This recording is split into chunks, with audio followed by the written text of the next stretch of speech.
Good evening. A warm welcome to all of you to the webinar series hosted by Advocates Association Bengaluru. We have with us today Mr. Subrahmanya Kaushik R S, Advocate High Court of Karnataka. Mr. Subrahmanya, we are happy to have you with us today. Welcome to the webinar. Thank you. My privilege to be a part of this presentation. Thank you. Thank you. Now, with great pleasure, I would like to introduce our today's speaker. Mr. Subrahmanya Kaushik obtained his BA LLB from JSS Law College and Diploma in Internet Law and Policy from Gujarat National Law University, Gandhinagar.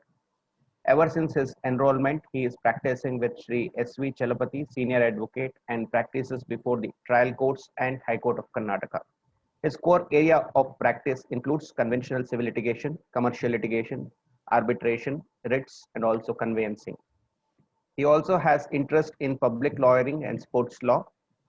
He regularly grooms students and judges moot court competitions. He also writes on law and subjects of constitutional relevance. Mr. Subrahmanya, on behalf of Advocates Association Bengaluru, I extend a warm welcome to you. Over to you, sir. Thank you. Good evening, all. Today is October the 10th. And as I recollect my teachers who have played a major role in giving me this opportunity, who have brought me to the stage where I am able to present my views and share my views with all of you, I am reminded of one of the most essential maxims which I learned on October the 10th, 2012. My Guru, Professor M.S. Venugopal, who was a professor at JSS Law College, he taught us this maxim, actus non fecit reum nisi mensit rea. The reason why he chose October 10th as the day to teach us this maxim was because today happens to be World Mental Health Awareness Day. I think it is essential for all of us to be aware of our surroundings and respect people who are in real need of mental care and health. Just remembering all those people who have given their lives to have failing to cope up with the issues of mental health, and all those people who are undergoing mental health issues right now, paying respects to all of them and wishing them a very speedy recovery. I think it is time for us to go to the actual subject. Before that, I also thank the Advocates Association of Bangalore, led by the esteemed President Mr. A.P. Rannath and his team, supported by Treasurer Sri Shivmurthy and Secretary Sri A.N. Gangadharaya, and our ever so enthusiastic and beloved host Mr. Trivikram. I thank all of them for having given me this opportunity to present my views before all of you regarding a subject which is very fluid in nature. Now, why I chose the Commercial Courts Act of 2015 is very simple. Now we have undergone education for the last 120 days. We are perhaps into the 107th or 8th day of this webinar series, both series put together. And having heard many erudite speakers, it has not just been a listening exercise, but an educative exercise. Having heard all of them for the last 110 days, I was wondering if at all there is any field of law which has not been touched upon by the Advocates Association of Bangalore and the members of the bar here. Then I thought, no, let me think about any fluid subject which is there, which has not been touched upon at all, and I could not place my hands on any. Then I thought the Commercial Courts Act is something which is fluid, but then eminent speakers, led firstly by Mr. C.K. Nandakumar and then my own Guru Sri Prashant Chandra sir, have already dealt with these aspects. So I was wondering if at all it would be an overlapping on the issue of Commercial Courts Act, because they have extensively dealt with. One with regard to the amendments made to the Code of Civil Procedure by Sri C.K. Nandakumar, and on the issue of pre-institution mediation and how it could be an effective tool for resolution of disputes by Sri Prashant Chandra, have already been dealt with. So I thought I would choose a topic which is as far as possible has not been touched upon. Now, in the course of the presentation, if at all I am overlapping on any of the subjects which have already been touched upon by the eminent speakers who have thus far spoken, I beg your apology. You may condone the delay. You may condone this liberally without imposing any heavy costs on me. So the topic is Commercial Courts Act gray areas. Now there are several gray areas which I thought are existing in the present Commercial Courts Act regime, particularly in the state of Karnataka. I would be restricting myself to the state of Karnataka because this being a webinar hosted by the Advocates Association of Bangalore, most of this audience here being members of the bar, eminent members of the bar practicing in Karnataka and particularly Bangalore. I am confining myself to the practice on the Commercial Courts Act in the city of Bangalore and in the state of Karnataka. In this regard, I found at least in as part of this webinar, I found I touch upon 9 gray areas which I thought we could discuss in this webinar.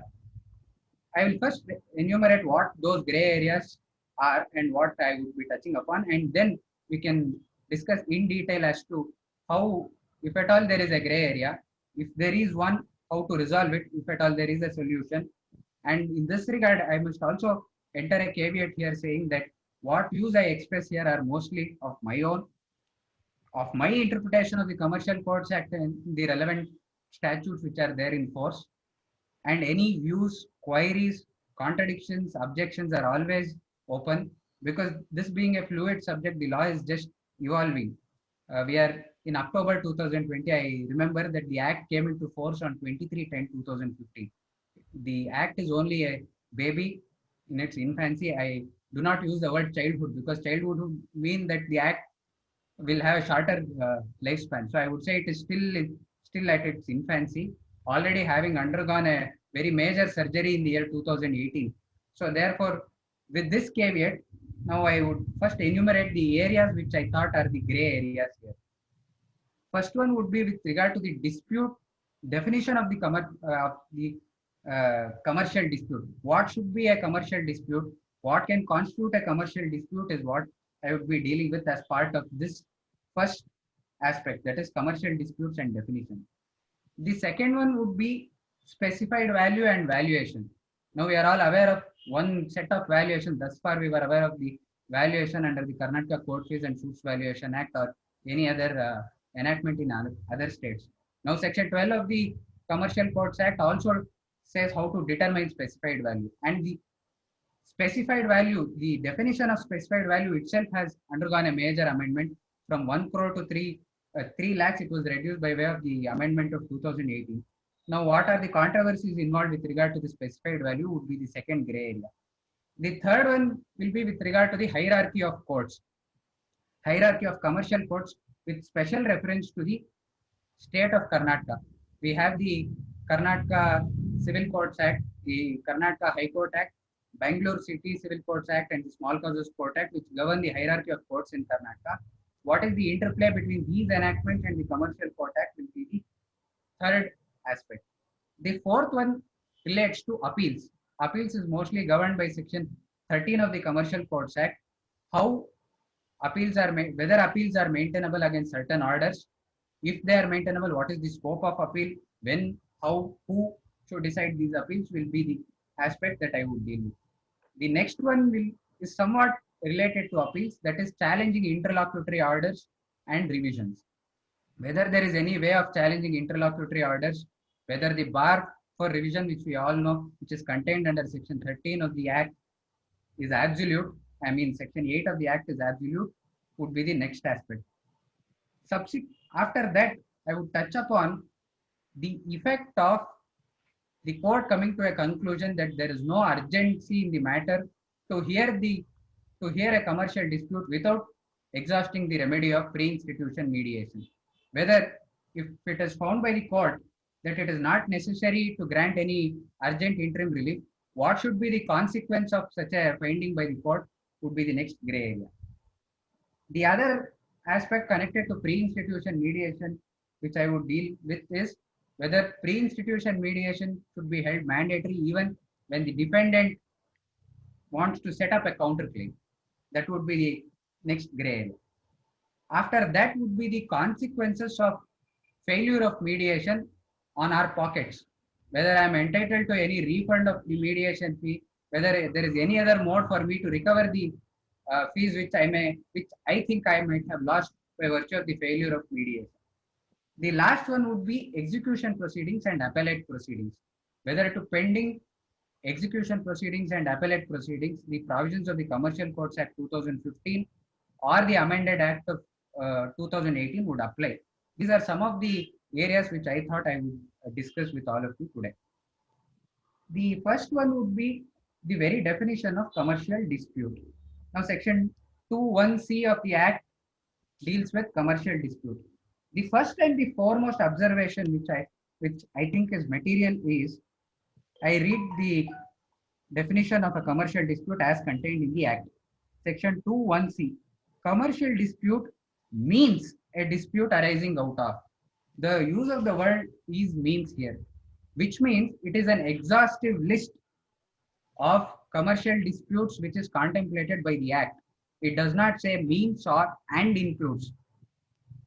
Therefore, if I am to say that it is a commercial dispute and the rigors of the Commercial Courts Act would get attracted, I must make out that my case falling under any of these buckets which are contained in 21 sub-clauses in the definition. In fact, the 22nd one is an umbrella clause where the central government may notify any other form of dispute as a commercial dispute.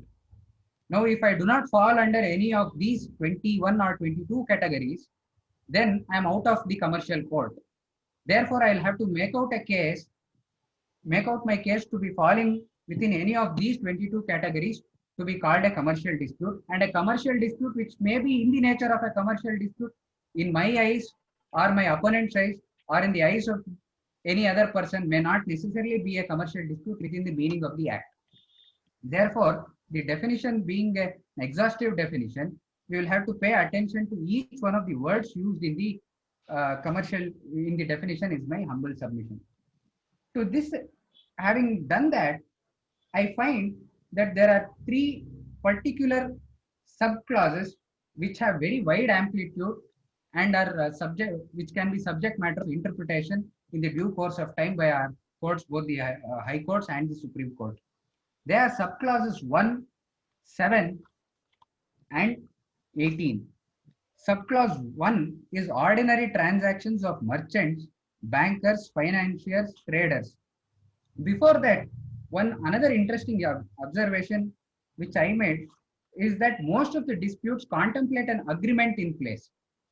So if there is no agreement, in the absence of any agreement, can there be a commercial dispute at all?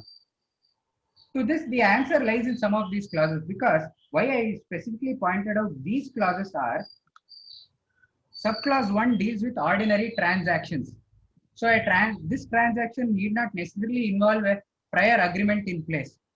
Of course, the nature of disputes which are contemplated under subclause 1 are transactions of merchants, bankers, financiers, and traders. Generally, they have an agreement in place. It is very rare that a dispute would arise without there being an agreement in place. Of course, the agreement can be oral or written, but these transactions also contemplate an agreement. But issues which do not contemplate an agreement are contained in subclause 3. They deal with issues relating to admiralty and maritime law. Then there are also intellectual property rights disputes which can also be subject matter of commercial disputes. It is one, intellectual property rights disputes may arise in respect of an agreement or bereft of an agreement. If I am seeking an injunction against a particular against a passing of action or an infringement, it does not, there cannot be an agreement. It is an action which may be under the common law. That does not contemplate an agreement. The other subclauses which are contained in the definition mostly contemplate an agreement. Now, with this background, what we need to examine is whether it is sufficient that there is an agreement, or whether it is necessary that the agreement should be one for commercial purpose. Now, why I heavily dealt upon the aspect of there being a prior agreement is, if at all there is an agreement which is as contemplated under any of these subclauses, the rigors of the Act automatically get attracted. When there is no agreement, there may be a necessity for the court to determine whether it amounts to a commercial transaction or not. For example, an ordinary transaction of merchants, bankers, financiers, and traders. This does not say that there should any agreement pertaining to this should be a commercial dispute. There can be whether any transaction which is done by a merchant or a banker or a financier would automatically fall under the purview of the Commercial Courts Act is a question which begs consideration. Now, why? Now, the definition of the word commercial itself has not been contemplated under the Act. So, when we are to determine what amounts to a commercial transaction, we may at this stage have to look at some of the other enactments which are there in force to determine whether the transaction amounts to a commercial transaction or not. Why I think this becomes relevant is because from the perspective of the plaintiff, a particular transaction might be commercial in nature, but from the perspective of a defendant, the transaction might not necessarily be commercial in nature. In this regard, I take the example of, say, an ordinary common man farmer who has hypothecated his tractor before a financier. Now, the purpose why the farmer has hypothecated his tractor is to earn his livelihood. He does not want any profit, loss. He does not have any business interest in this. It is to earn his livelihood that he uses a tractor. He has hypothecated it with a financing company, and there may be a dispute. But from the financier's perspective, this is definitely a commercial dispute. The whole purpose of running a financial company or an institution is with a profit motive. Nobody runs a financial institution for purposes of charity. If it is running one such organization, it may not be a financial company at all. Therefore, from the farmer's perspective, it might be a non-commercial dispute, but from the bank's perspective, it is definitely a commercial dispute. Now I am reminded of a situation which was very similar in the context of the Consumer Protection Act of 1986. The definition of consumer which was contained in the Consumer Protection Act of 1986 was in section 2D. I read out the definition. It earlier stood thus: consumer means any person who buys or avails services, but at the end it says that the services or goods which were availed or purchased should have been for personal use and not for commercial purpose.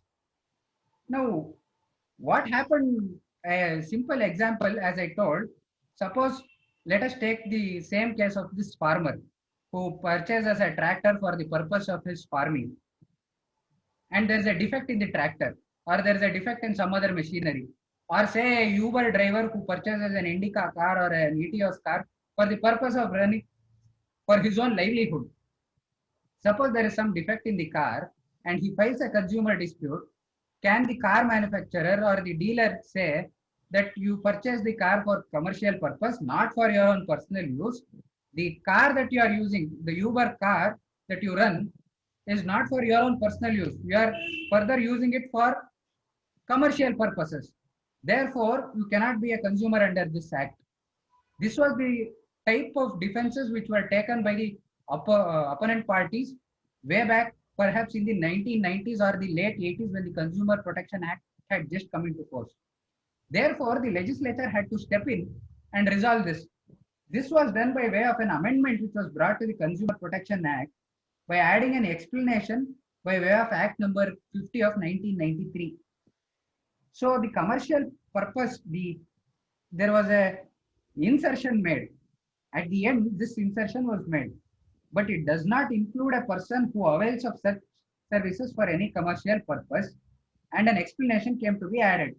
Commercial purpose does not include use by a person of goods bought or used by him, availed by him exclusively for the purposes of earning his livelihood by means of self-employment.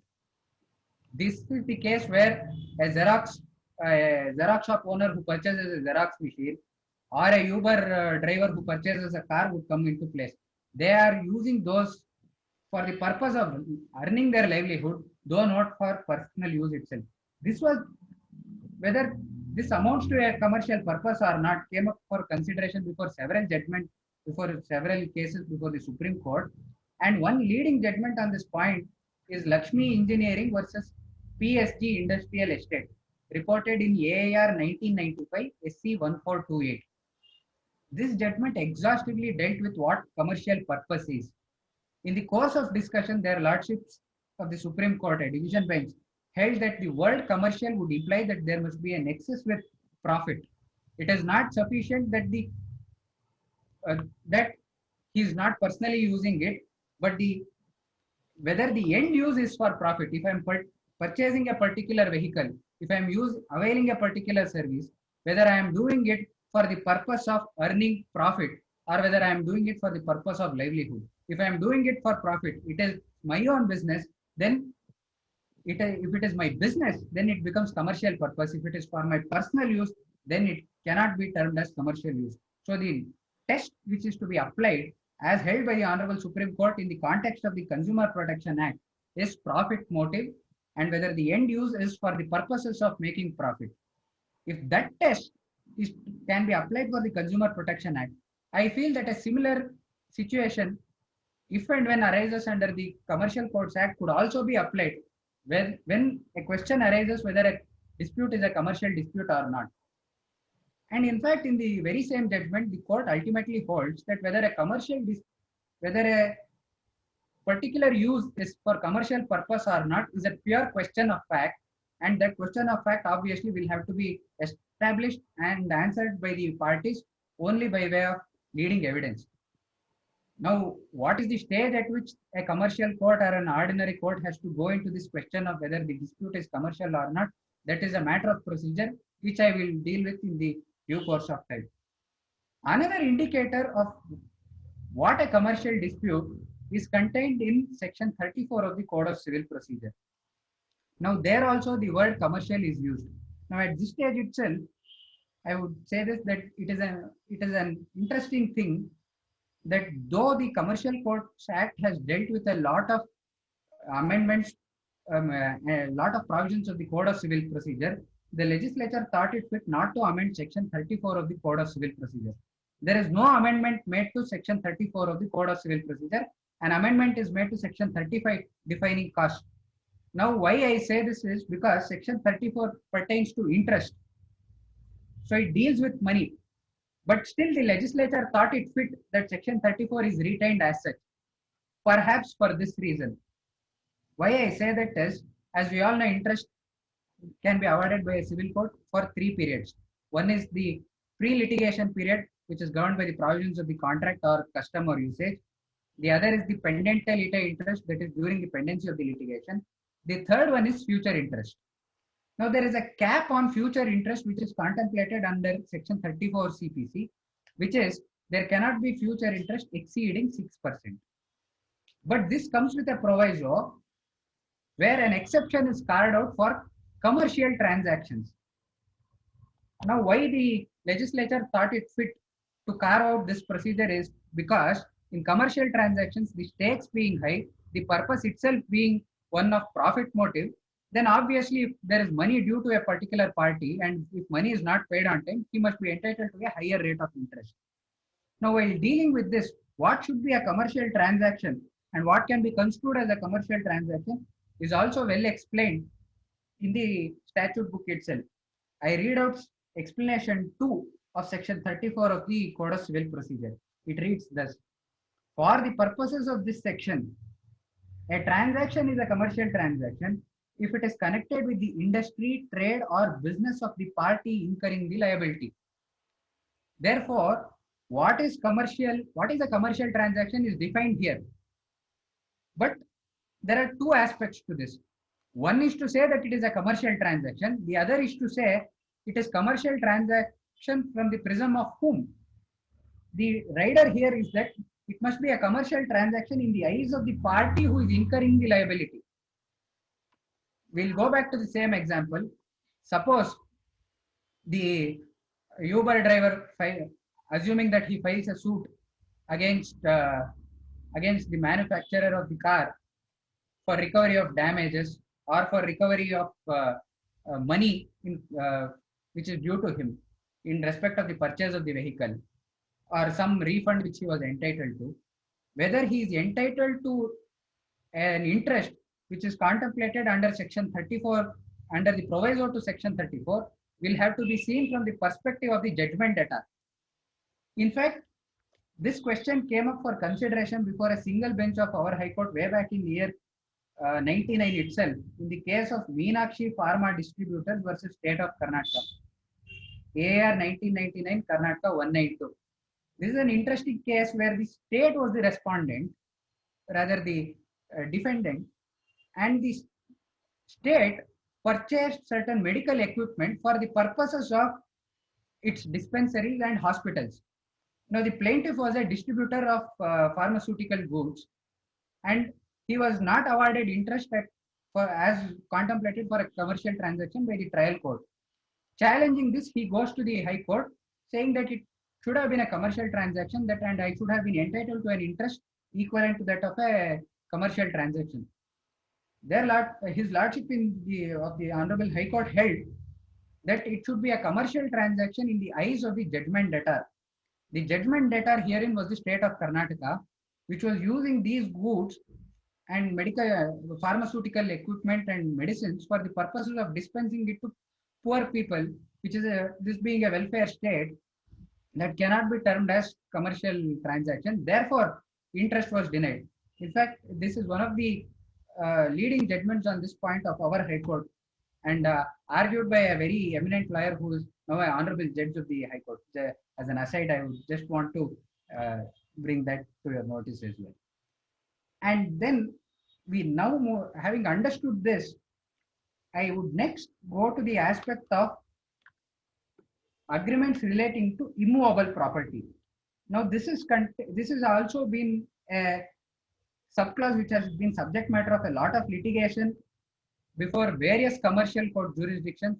It is in the Gujarat High Court or the Bombay High Court, Delhi High Court, and ultimately decided by a judgment of the Honorable Supreme Court. This is subclass 7. Agreements relating to immovable property exclusively used in trade or commerce. Now, what is the meaning which needs to be attached to the word used exclusively in trade or commerce has been the subject matter of litigation. Now, let us contemplate a few situations which we come across in our daily life. One of the most common suits is for recovery of possession under the tenancy laws. Basically, an ejectment suit either under the provisions of the Transfer of Property Act or the Karnataka Rent Act as applicable in Karnataka. Now, of course, Karnataka Rent Act may not apply at all. Any of the disputes under the Karnataka Rent Act may not come under the Commercial Courts Act, not because there is not only because there is an exclusive jurisdiction, both are special courts, but also because having regard to the amounts involved in the specified value which is involved in a HRC petition, it is unlikely. Let us take the example of a lease, an ejectment suit under the Transfer of Property Act. Let us consider an example of a shop which is the subject matter of the ejectment suit. Now, the shop is one which is exclusively used in trade or commerce. It must be so possible that the ultimate valuation may be more than 3 lakhs or 1 crore if it was prior to 2018. In that case, whether a suit for ejectment can be filed before the commercial court. Now, an answer should be yes, considering the fact that the words used are that the property must be exclusively used in trade or commerce. Now, one contention which was available to a lot of defendants before various high courts was that, suppose, let us contemplate this situation. Now I take a house on lease, but I run a business there. Maybe it may be an offense or a contravention of any of my municipal laws. It may be a contravention of the lease agreement.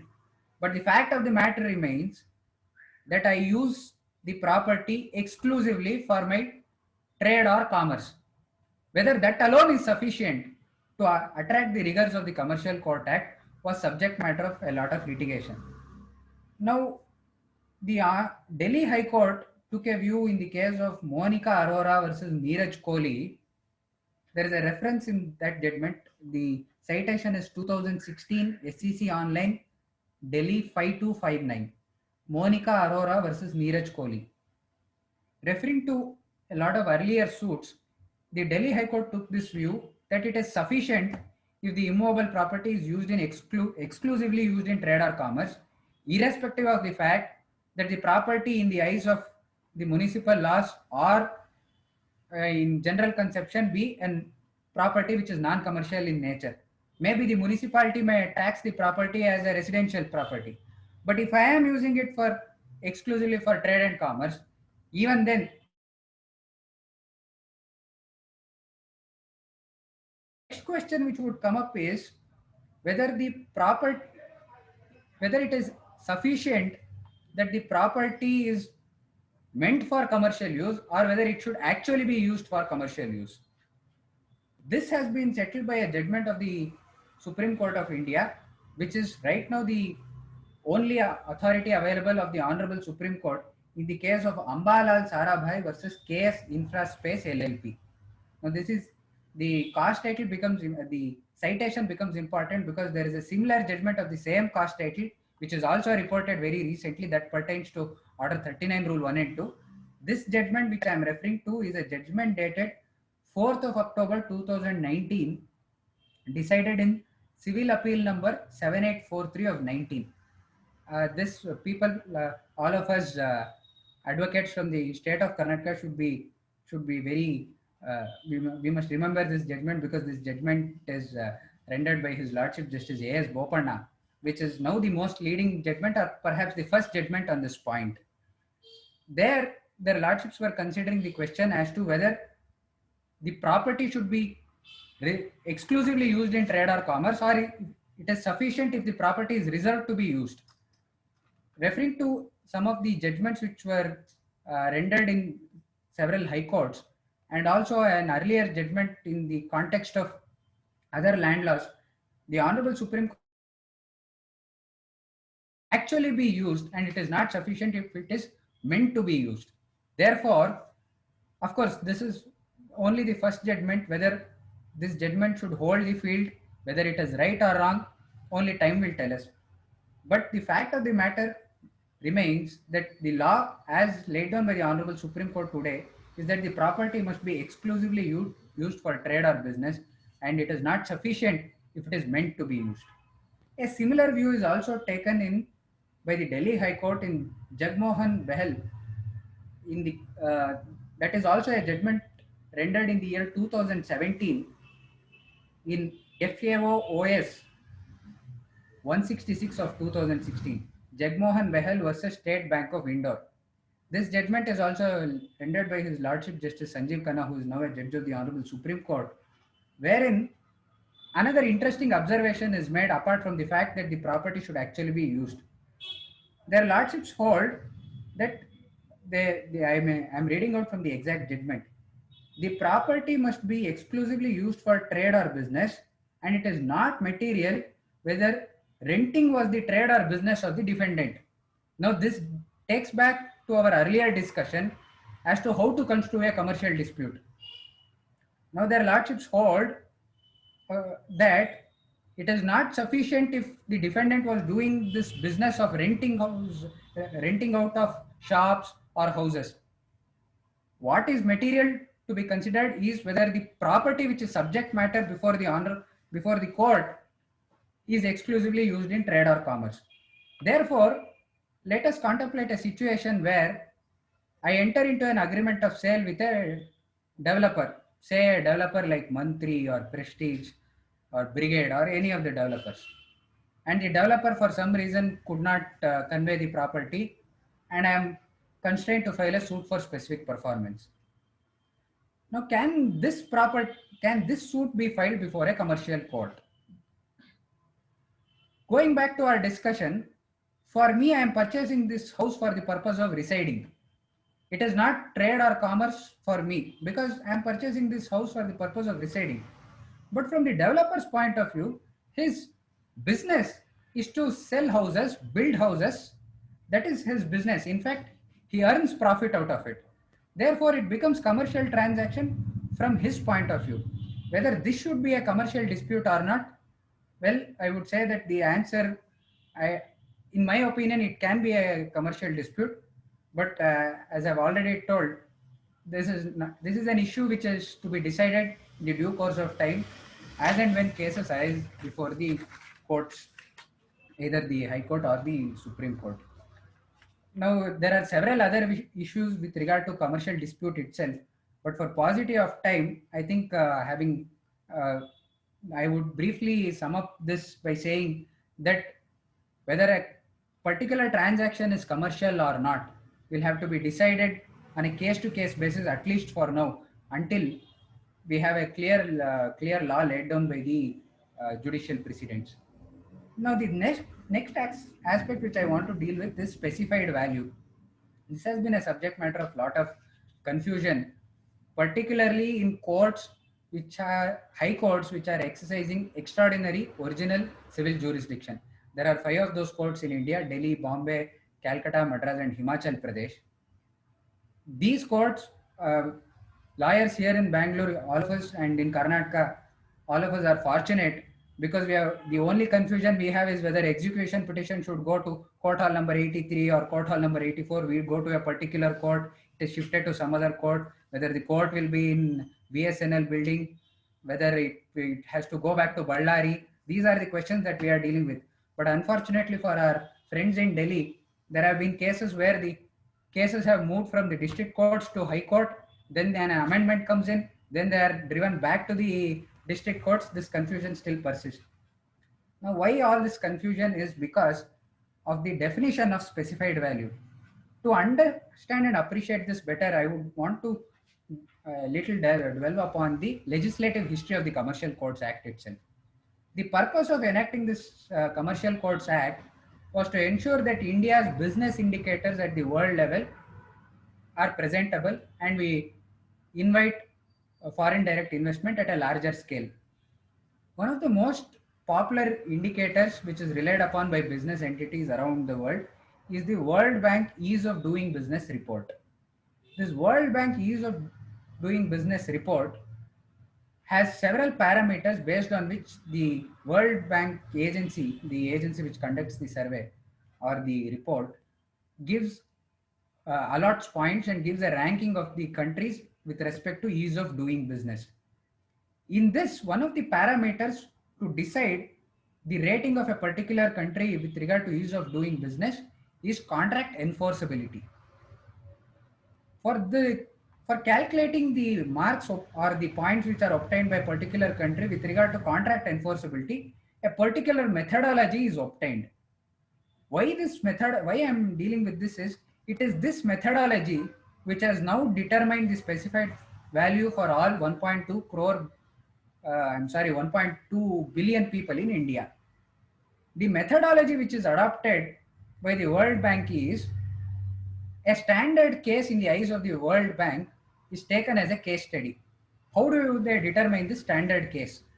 The standard case which is used across the jurisdictions across the globe is one of a simple dispute between a buyer of furniture goods.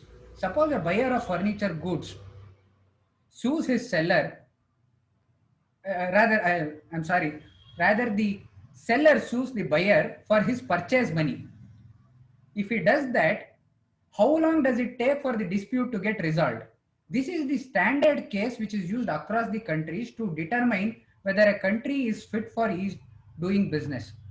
Now, how they arrive at this figure is, the scale taken is countries 200% of the country's per capita income or $5,000, whichever is higher is considered to be the subject matter of the dispute. Meaning, if I sue someone for $5,000 rupees or 200% of the per capita income of my country, how long will I get a decree in my favor and how quickly can I enforce the decree against the judgment debtor? This is how the World Bank comes to rather the report is drawn up to determine ease of doing business. Having regard to India's per capita income, it appears that $5,000 is a higher figure.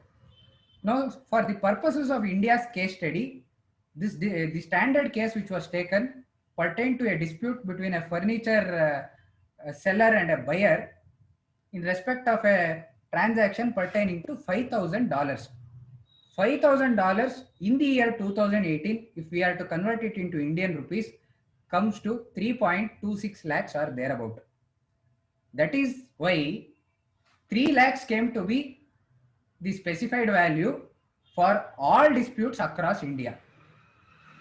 Initially, how they arrived at this figure is because the ease of doing business report for the year 2017 was considered by the Department of Justice of the Government of India.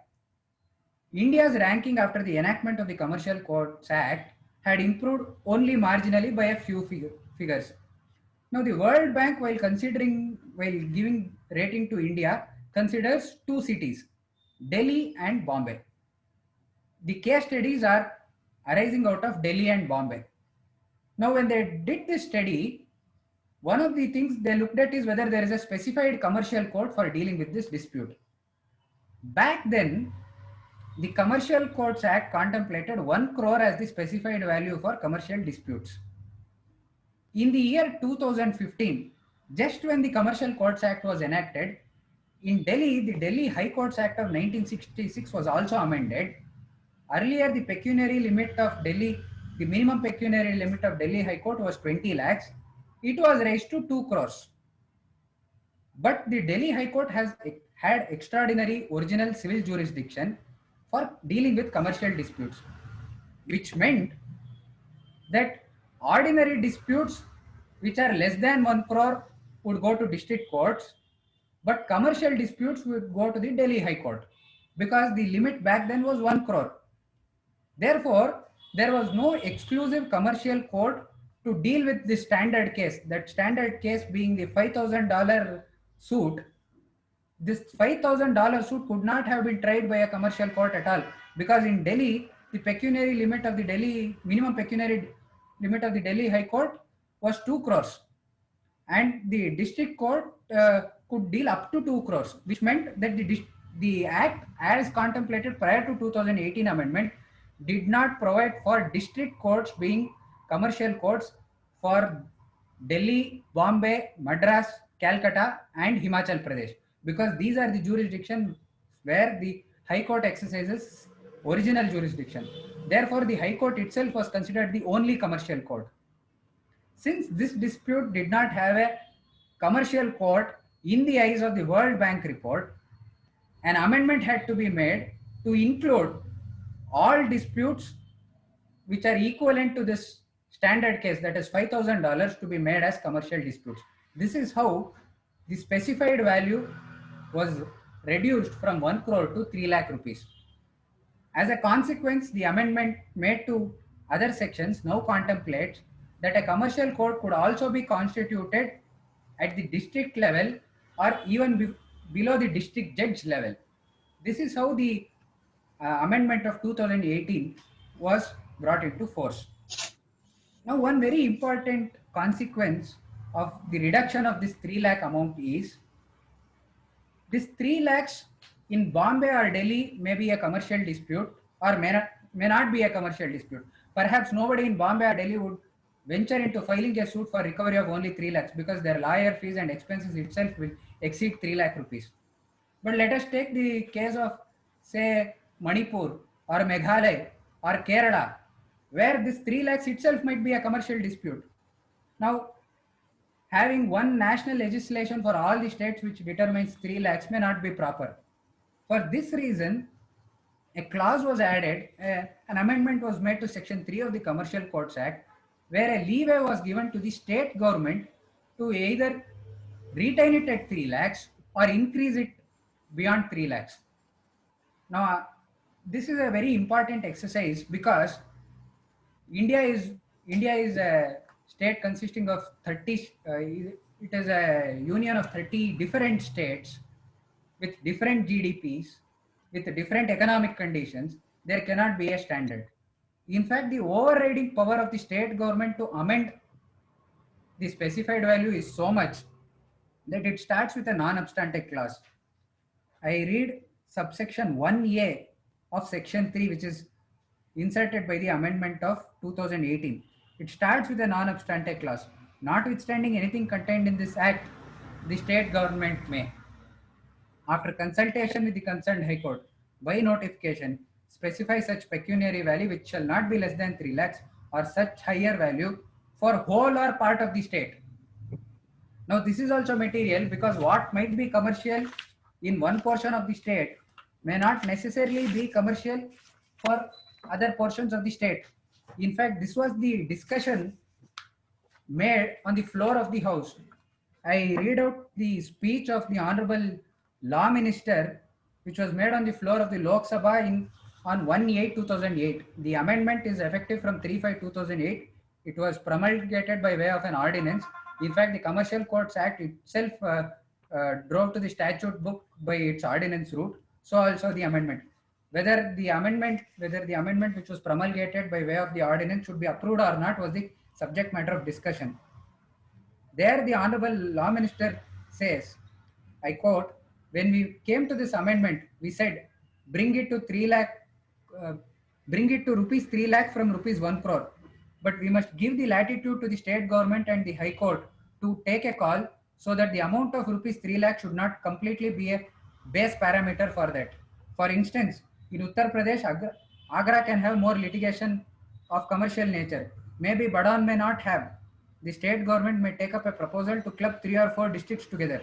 In Tamil Nadu, there are many areas which are commercially very viable. There will be number of higher commercial disputes in some areas, while in some other areas, they may be in smaller number. Now, why this becomes important is that I would stress upon the point that there cannot be a uniform imposition of this 3 lakhs across the country, and we must, as members of the bar, take initiative to ensure that as and when a need arises, the specified value of 3 lakhs, whether it should be applicable in Karnataka in all respects to all kinds of disputes and in all parts of the state, there is leeway given to the state government to amend this, and that should be effectively utilized as and when the situation arises. But one problem which arose from this, particularly in the state of Karnataka, is this. Now, as I pointed out earlier, courts which had extraordinary original civil jurisdiction did not have a commercial court other than the High Court itself. One of the objectives of this amendment was to ensure that they can also constitute commercial courts at the district level. While doing so, what has also been done is that commercial courts could now be constituted at a cadre lesser than the district judge level. Section 3(1) of the Act says the state government may, after consultation with the concerned High Court by notification, constitute such number of commercial courts at the district level as it may deem necessary. Now, thankfully, in the state of Karnataka, the designated commercial courts, as notified by the government and our Honorable High Court, are all district courts. And I hope and trust that it remains the same. And though the Act provides that the civil judges or senior civil judges may also be designated as commercial courts, the only reason why I say that let it remain with the district judges is this. As we all know, under the Karnataka Civil Courts Act, the pecuniary limit for civil judges is 5 lakhs, and for the senior civil judge, it is unlimited. So far, so good. But when it comes to appeal is where the problem arises. Now, the specified value under the Commercial Courts Act contemplates 3 lakh rupees.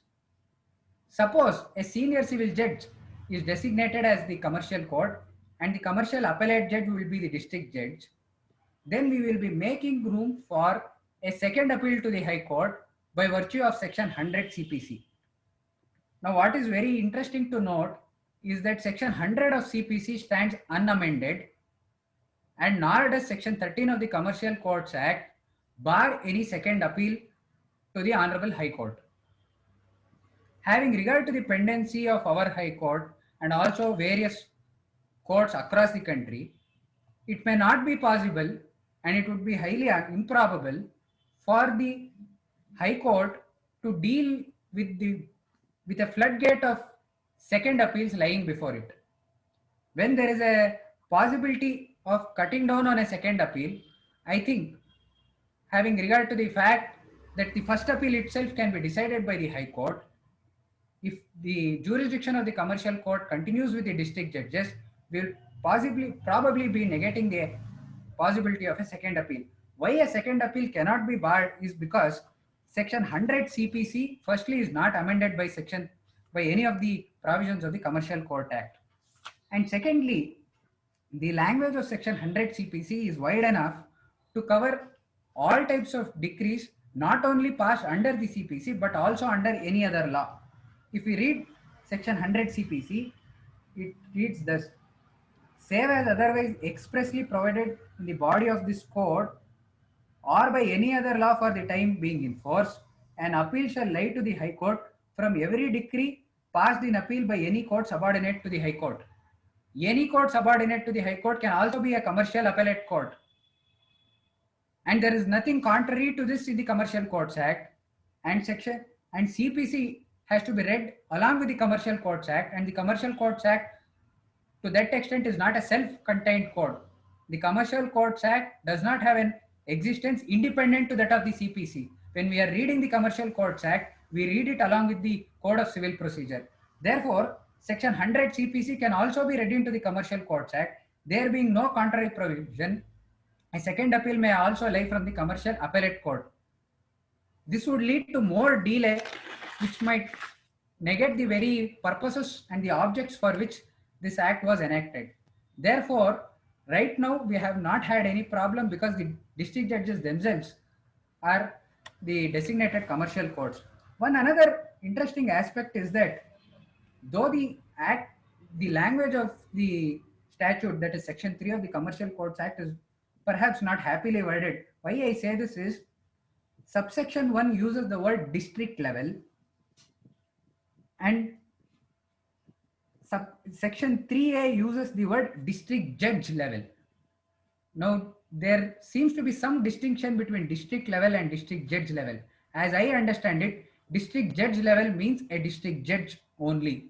District level can mean any subordinate court. In fact, though I am not backed by any decision of any High Court or of the Supreme Court, the practice in many states of India, of course, Karnataka is not not including Karnataka because we have only district judges exercising commercial jurisdiction on the original side.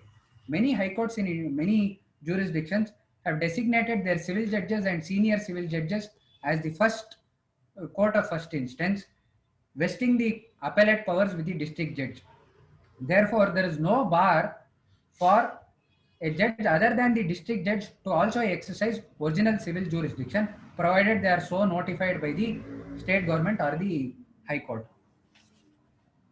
Another aspect which perhaps involves an interplay with the Karnataka High Court Act is this. Earlier, the specified value was 1 crore, and the act contemplated constitution of a commercial appellate division at the High Court level.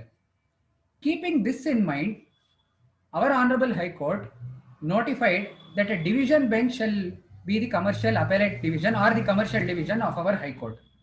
The reason perhaps, it is only, I assume, that why it was given to a division bench is because the specified value back then was 1 crore rupees.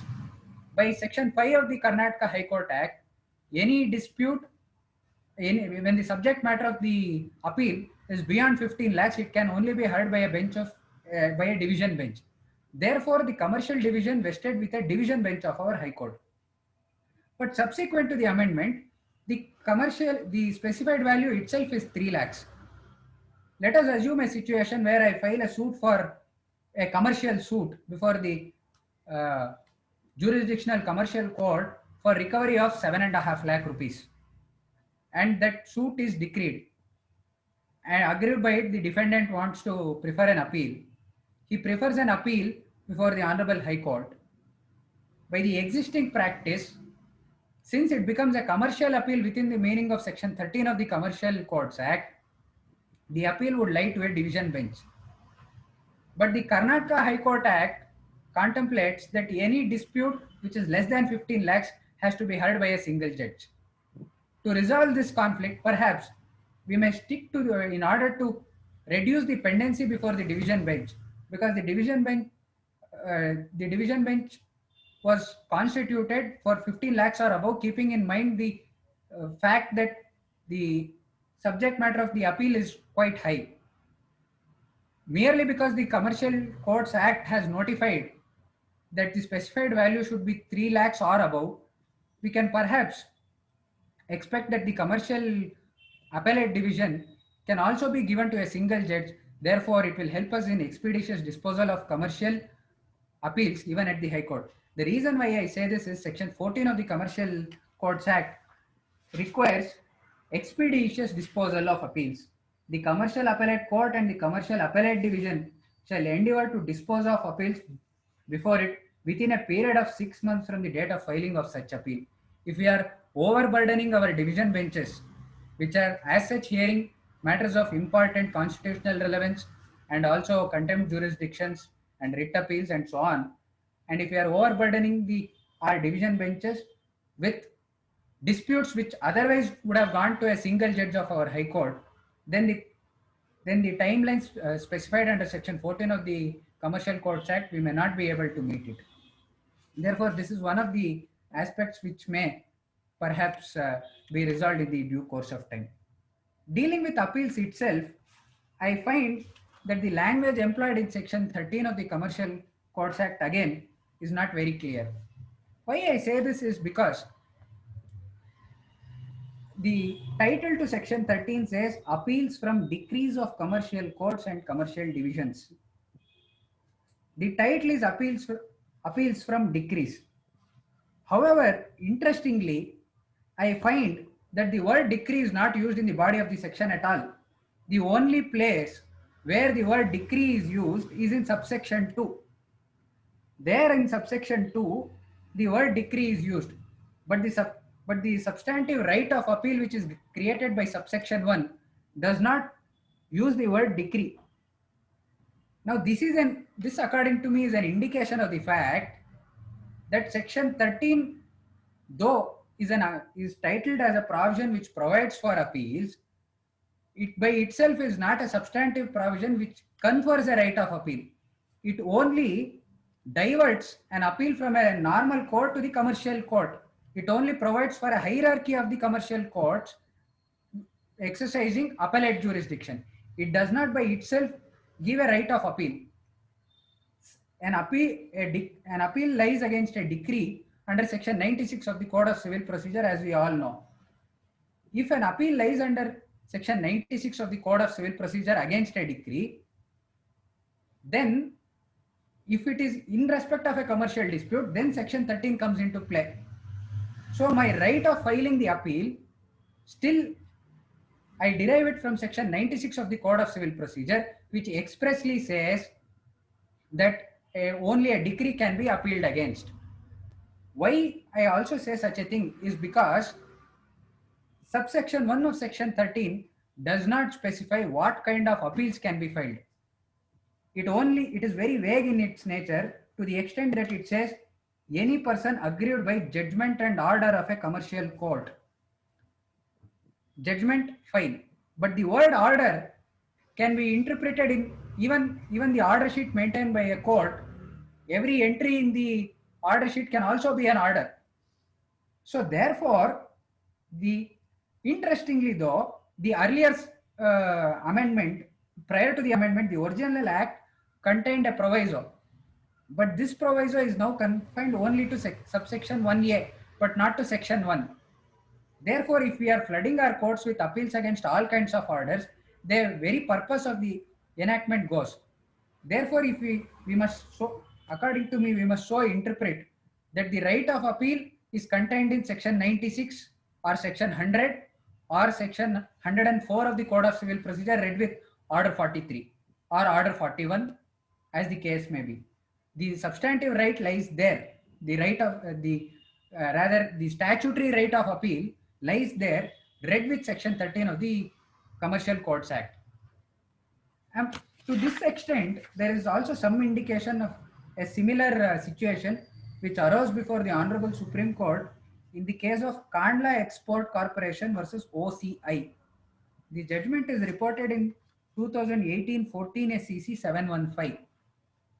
Now, what I take from this judgment is this: an interesting question came up before the Honorable Supreme Court as to whether an appeal would lie under Section 13 of the Commercial Courts Act, when the Arbitration and Conciliation Act itself said that that an appeal could not have been maintainable under Section 50 of the Arbitration and Conciliation Act. This was a matter pertaining to international commercial arbitration. Therefore, Section 50 applied.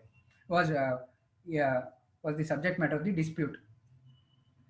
An appeal was not maintainable under Section 50 of the Commercial Courts Act, but a contention was urged by the appellant that since the word used in Section 13 of the Commercial Courts Act is judgment or order of a commercial court, my right to appeal lies under Section 13 of the Commercial Courts Act. Therefore, my appeal is maintainable. Their Lordships of the Honorable Supreme Court, authored by Justice R F Nariman, has held that if you do not have a right of appeal under the Arbitration and Conciliation Act itself, then you have no right of appeal merely because there is Section 13 in the Commercial Courts Act. Therefore, my statutory right of appeal is only supplemented by Section 13 of the Act, and Section 13 of the Commercial Courts Act, in my humble opinion, cannot be considered as a self-contained code in respect of appeals. Now, dealing with interlocutory orders itself, what kind of interlocutory orders are therefore appealable? I think we will still have to look at Order 43 of the Code of Civil Procedure and Section 37 of the Arbitration and Conciliation Act, and not all kinds of orders can be subject matter of appeal. That is my humble opinion. If that is the case, then what should be the case of those orders which would have otherwise attained finality if the order had been made in favor of a particular party? Now, such an order could have been revisable under Section 115 of the Code of Civil Procedure. But Section 8 of the Commercial Courts Act is a bar to the revisional jurisdiction of the High Court. Now I read Section 8. Notwithstanding anything contained in any other law for the time being in force, no civil revision application or petition shall be entertained against any interlocutory order of a commercial court, including an order on the issue of jurisdiction, and any such challenge subject to the provisions of Section 13 shall be raised only in an appeal against a decree of the commercial court.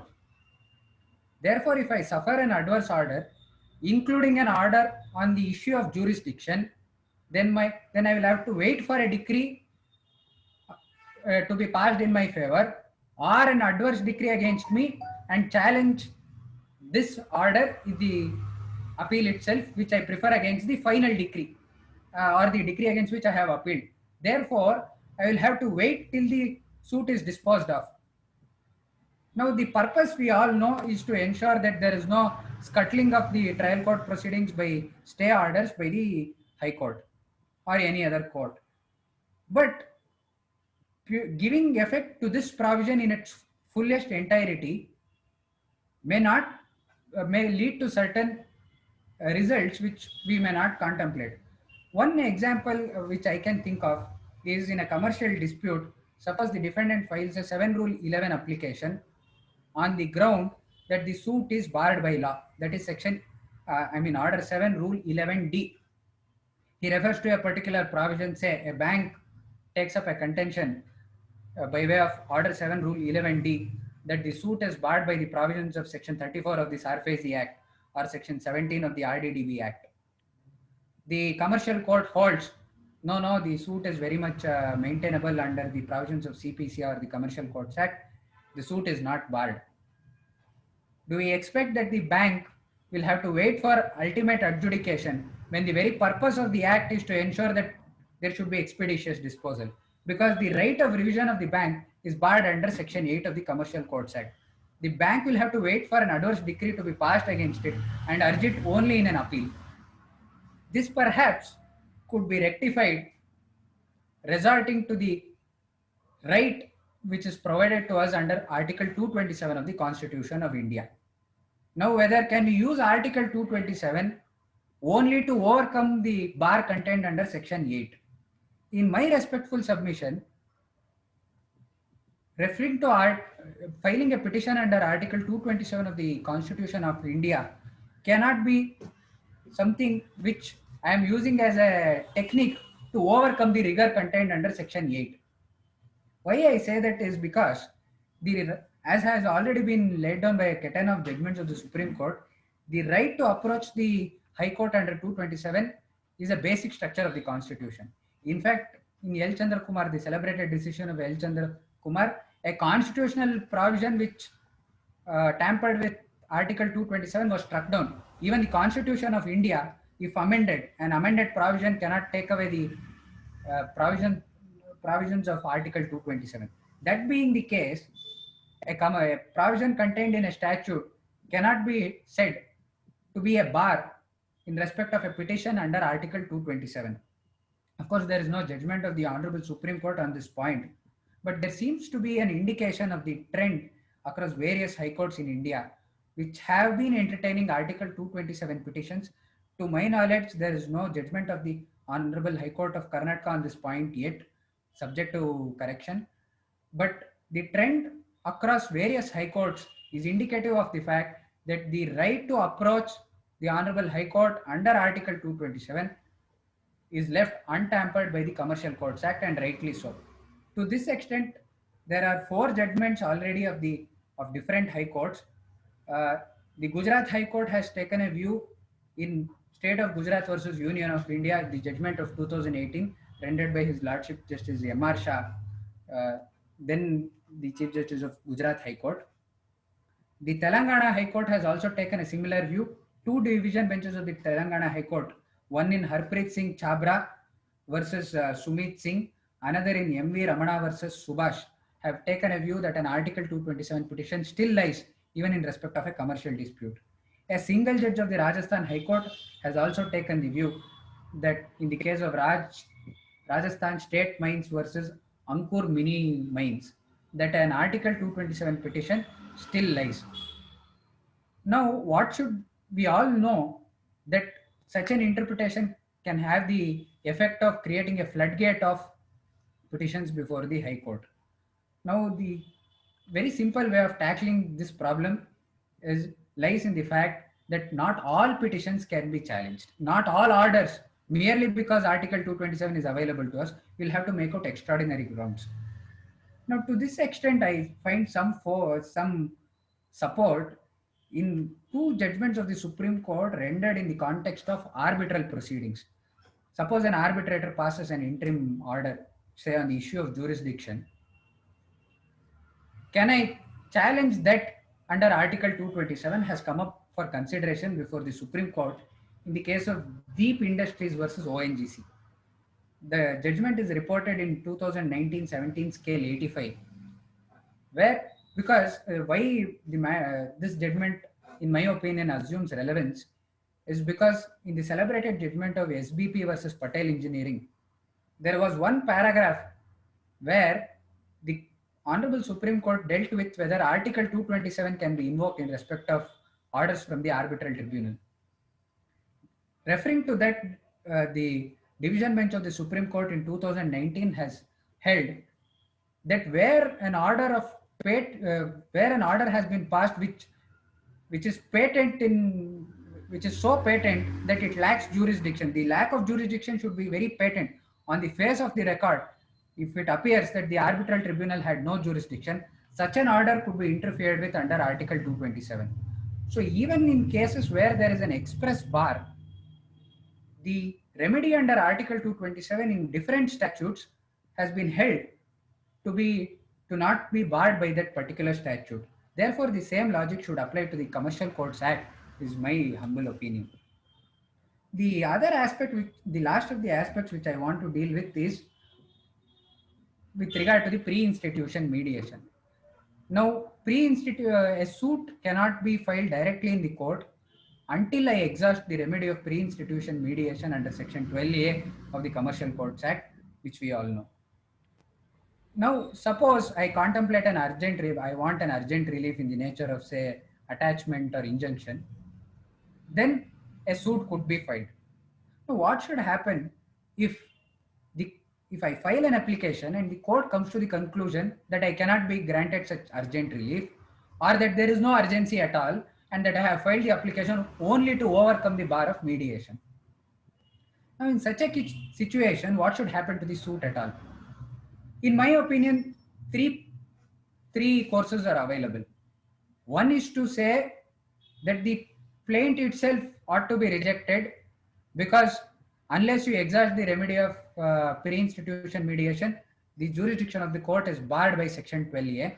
Therefore, it is barred under section order 7 rule 11D. That is one course. The other course would be to return the plaint to the plaintiff, permit him to exhaust the remedy of pre-institution mediation, and then approach the commercial court. That would be the second. The third would be for the court, commercial court, to say, all right, the suit is filed. You have not exhausted the remedy of mediation. You do not have any, there is no urgency in the matter. I'll keep the file pending. You exhaust the remedy of mediation. If it gets settled, then an arbitral, then a mediation settlement similar to an arbitral award flows. If it does not, the suit is still pending. In my opinion, the second course of returning the plaint would be appropriate because I draw some force from section 80 of the Code of Civil Procedure. In suits which are filed against the government, as we all know, it contemplates a prior notice. The notice can be dispensed with where I seek an urgent relief. But if the court comes to a conclusion that there is no urgency, the course which is available to the civil court is to return the plaint. That is, in fact, mandatory for the court to return the plaint since no urgency is made out. A similar provision is also contained in section 482 of the Karnataka Municipal Corporations Act. Therefore, in my humble opinion, the plaint can be returned to the plaintiff to exhaust the remedy of pre-institution mediation and then come back to the commercial court. This, unfortunately, I find that under section 12A or any of the subsections, what should happen, because the section, in my opinion, is vague. Subsection 1 says a suit which does not contemplate any urgent interim relief. Do they mean that it is sufficient for me to seek urgent relief, or does it mean that I must actually, that the court must hold that I am entitled to a relief? Is it sufficient if I file an application, or is it necessary that court must also allow my application? That is not clear from section 12A. Therefore, when the court finds that there is no urgency, perhaps any of the plaint could be returned for compliance with section 12A. These are some of the gray areas that I found. Of course, there are more as to whether an execution petition should also be transferred to the commercial court, whether an appellate proceeding should be transferred to the appellate jurisdiction. They are all minor issues which can be resolved in the due course of time. These, I thought, are some of the gray areas where we, as of now, do not have clarity, and we hope that, and I am sure that in the due course of time, the law will be settled and this fluidity there can be more stability. With this, if there are any questions, that I'd be happy to answer. Not just questions, any objections, contradictions, contrary views, because having regard to the fact that the subject is very fluid, we can have I would rather say it should be a discussion rather than a question and answer session. But we would restrict it only to Q&A because of the paucity of time. Yes. Thanks, Mr. Subrahmanya, for an erudite presentation. Now let's move on to the Q&A session. Before that, we will just ask Mr. Prashant Chandra sir to share his views on today's topic.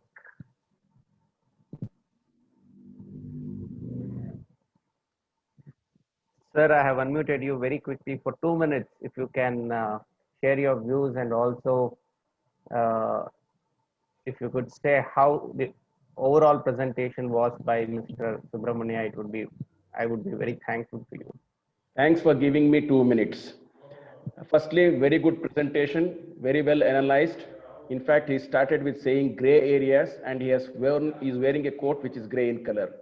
That itself shows that he had come. He has been a caveator of this Commercial Court Act. He has done his job. There are so many things which he has discussed, and it is an eye-opener for all of us. I'm sure finally the fraternity is the beneficiary, not the litigant. I also have to change my view, which I had always which was positive. Now I have to be little middle positive, not fully negative.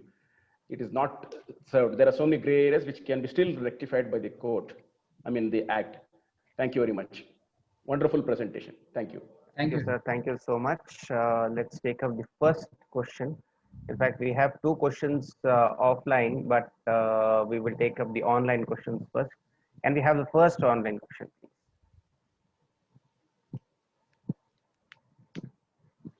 Can we have the first online question, please?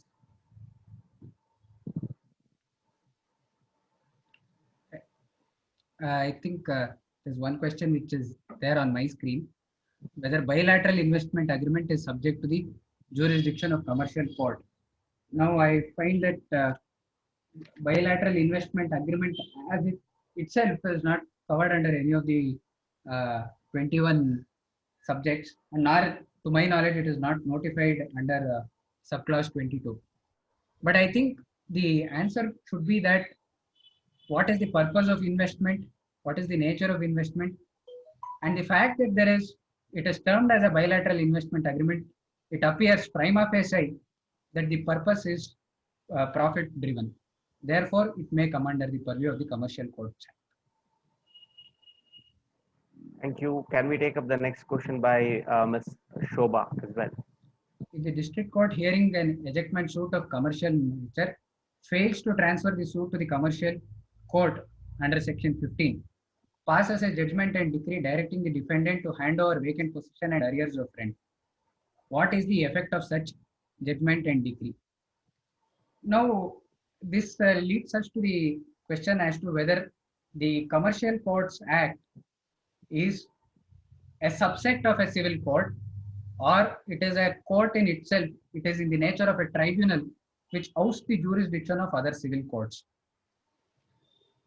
Unlike other enactments where special courts are constituted for purposes of deciding a particular type of dispute, maybe the debt recovery tribunal or a consumer court or an income tax tribunal or the national company law tribunal, whichever tribunal it is, they are tribunals which are there to decide particular type of disputes ousting the jurisdiction of the civil court itself. But the Commercial Courts Act, in my opinion, is a subset of a civil court. It is also a type of a civil court dealing with a particular type of a dispute and following certain little deviation from the usual CPC procedure. Therefore, to say that such a judgment and decree would be an absolute nullity may not be proper, is my humble opinion.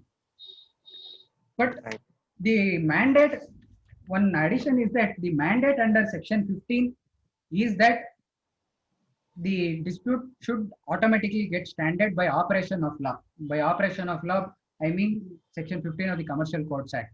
If it is not done under subsection 5, I am always entitled to approach the Honorable High Court under the Commercial Division and get it transferred.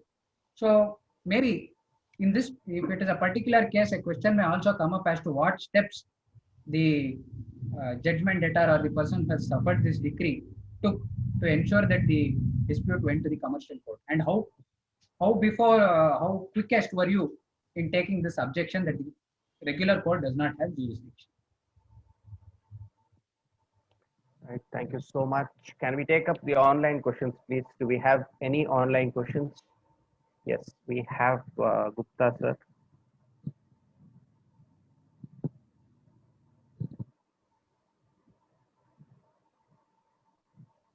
Sir, I have unmuted you. Gupta sir, your video is off.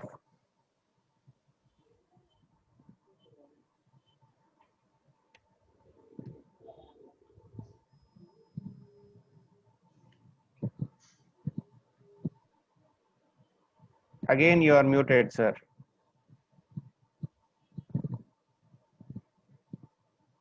Yes, sir. I have given you the option to unmute. Okay, I'm audible now? Yes, sir. You are audible. Please Okay. go ahead. Thank you, Divikram. Thank you, sir. Now I concur with Prashant Chandra because he is an expert here in this field. Therefore, when he says he concurs with the learned speaker, then I must also concur with my good friend Prashant Chandra. Then coming to subject, you will say it's a commercial courts act. When the word commercial is not defined under the act, then what type of act the legislators have been passed? Now, under the General Classes Act, I went to the General Classes Act, word commercial is not explained, defined. Now, the next you have to go to the dictionary meaning. What is the, I went to the Oxford Dictionary, it says commercial as an adjective engaged in or concerned with commerce, having profit as a primary and rather than artistic value. That is the dictionary meaning of commercial. Now, in the light of this, then you gave a tractor example where the agriculturist, he takes a loan from the bank. In respect of the bank, it's a commercial transaction. It may not be a commercial transaction. Then lot of discrepancies, you can say a lot of gray areas. Then how many years we have to go on up to Supreme Court? The litigation has to go, sir. Yes, sir.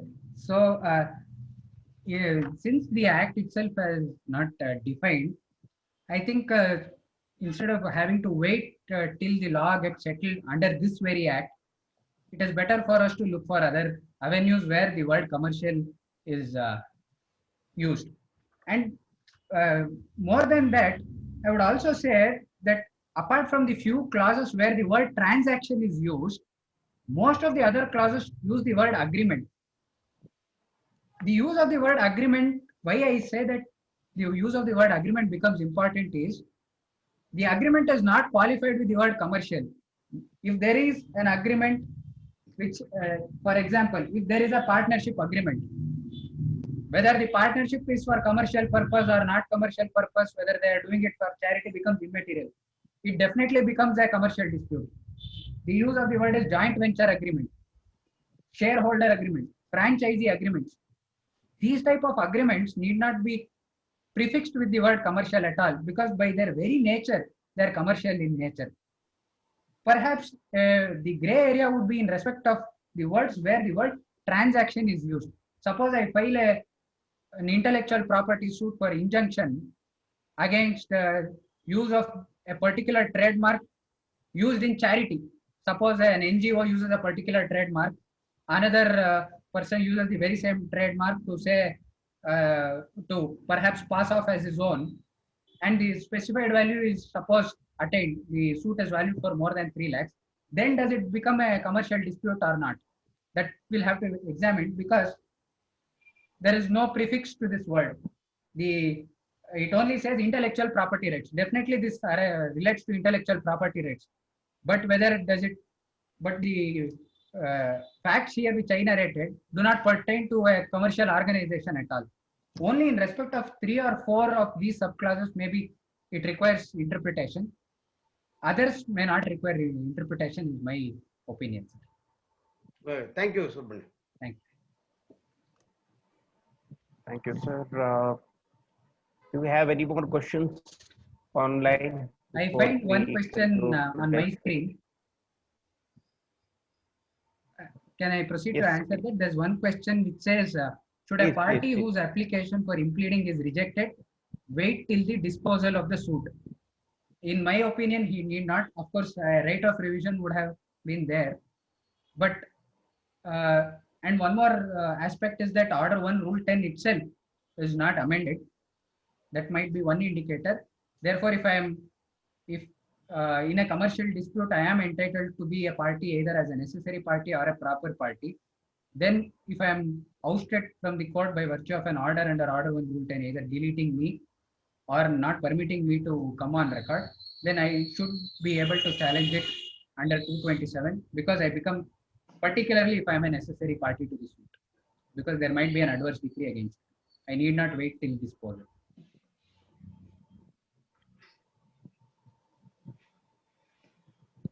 I think that's about it, Mr. Subrahmanya. Thank you so much. On behalf of Advocates Association Bengaluru, my sincere thanks to you for today's erudite presentation. Thank you so much. Thank you for the opportunity given. Thank you. With this, we'll be signing off today's session. Thank you. Good night.